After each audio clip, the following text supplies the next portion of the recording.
here. Thank you so much for joining me. On today's episode, we're going to be making fabric wrapped Christmas trees. These are so adorable. I was given these felt trees a few years ago as a gift, but they just don't quite go with my decorating style for Christmas. And so I've never actually used them. So I thought, well, why not change them into something that I absolutely love and can set out year after year? So we're going to be making 3 different ones.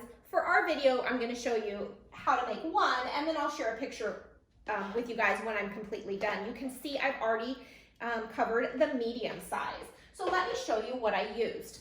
I was at Walmart and I found these fabric strips, and they were over kind of near the ribbon. They had different holidays. I fell in love with this one because of the buffalo plaid. So I want you to see what it looks like closed. So opened up, there's different types of fabric. This is the one that I used for the medium tree. I'm going to be using this pattern on the small tree. And there's several different other patterns. This is a vintage Christmas one, and then my favorites, green and white buffalo plaid and white and black buffalo plaid. I haven't decided what I'm gonna put on the big tree yet. So if you don't have random felt trees just laying around your house, you can absolutely use the foam trees, or you can make trees out of poster board or cardboard. So I wanted to show you guys the best way to wrap a tree, because a cone is an odd shape to cover and you're gonna get a lot of gapping of fabric or ribbon. You could use ribbon instead as you're covering it. So what you wanna do is start at whatever the back of your tree is, and just put a line of hot glue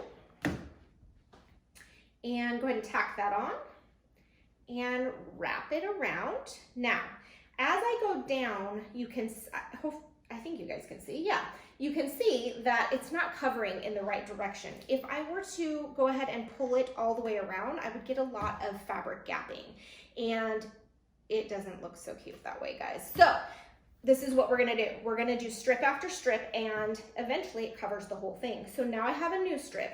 Now this tree's small, so I'm actually gonna cut a strip in half just so I don't have quite so much to handle. And again, I'm gonna start in the back, and let's see, I'm starting down below. I'll turn around so you guys can see. So I have it overlapping just a little bit here. That way, as I go down, it starts overlapping in the front, okay? Now, if you cut off these little strips of fabric that are hanging down, save them, because you might need it to patch at the very end. My suggestion is to use something with a big pattern like I have, because it helps hide any imperfections. You don't have to cut it off right at the base of the tree just yet, but now I have this piece to get me started for the next one. So I'm going to go ahead and, I'm gonna go ahead and do it from the top and wrap here. It's basically like making a mummy almost. So you just have to keep wrapping. It's super fun. Let's see, I can't find my back now, which is okay. That's not a bad thing, because that means it's hidden. So let's go from here. I wanna make sure none of my green is showing, although we are gonna make a little tassel at the end for the top like I did with the other tree. Okay, there we go. See how I'm just wrapping and I'm tucking it and pulling it kind of tight. That way there's no gapping happening. The only gap you want to go to is the store, right? We don't want any gaps happening here. And because this is a small tree, it's not going to take a whole lot of fabric, which is kind of nice. I can use the extra fabric for a different project later on in the season. So it looks like I have a big section here. So I'm going to go ahead and use this piece and start here down below and wrap it. But look, I'm wrapping and I can see that it's going to have a little bit of tree still showing. So I want to make sure that I start it high enough up. If you're using hot glue and fabric, you can pull it off and re-glue it. So that is a benefit to that for sure, because sometimes we need to be able to reposition things. That is definitely on the felt. If you're doing it on a paper cardboard tree, that may not be the case. It would probably rip the cardboard. So just keep that in mind. Okay, so I have this piece hanging. I'm just gonna go ahead and tuck it in. There we go. And you can tuck all those pieces when you're 100% done as well.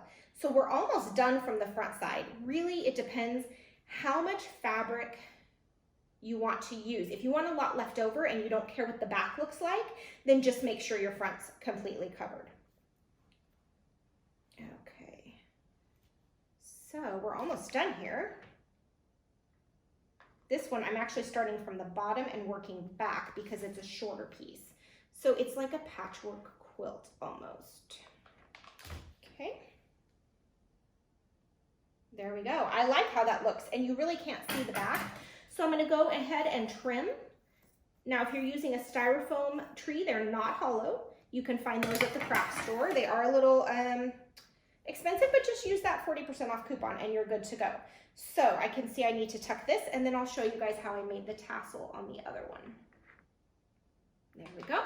Okay, so the tassel was super simple. You can use ribbon if you have it, but I just wanted to use the fabric that went with my tree, so it was matching. And I actually had a lot of scraps from the other one. This one I don't happen to have scraps, so I'm just going to cut off a piece, and I'll show you guys what I did. So about this long, because we can always trim it. It doesn't have to be an exact amount. And then I'm going to cut it into little strips. It doesn't have to be perfect. No one will be able to tell, I promise you, because you want it to kind of look rustic.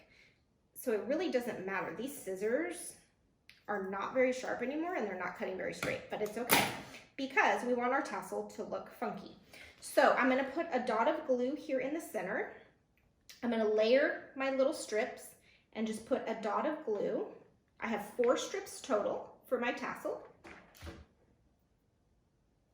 One more strip. We're almost done. Okay, I'm gonna fold it in half. And then I'm going to take a piece of ribbon. You could use twine, and I'm just going to tie it, and that just helps fray it out a little bit to help make the top of our tree.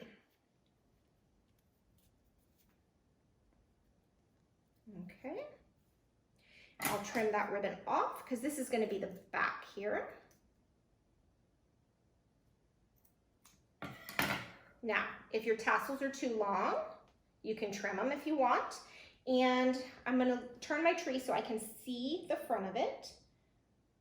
I want to make sure that the green is not showing anymore. So I'm going to move my ribbon down just a little bit so the base is a little fatter. And then I'm going to put a generous amount of hot glue on the top. You don't have to make a tassel. You could leave it plain. You could find some kind of a star to put there. Anything that you want. Little bitty pine cones would be cute.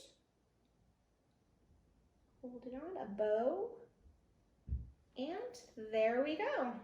That's it, so easy. So think outside of the box when you're walking around the craft store or Walmart and using things that you already have on hand and remaking those into something that you love. I cannot wait to show you my finished set of all 3. Thank you so much for joining me. I will see you next time. Be sure to hit that subscribe button. See you guys later. Bye.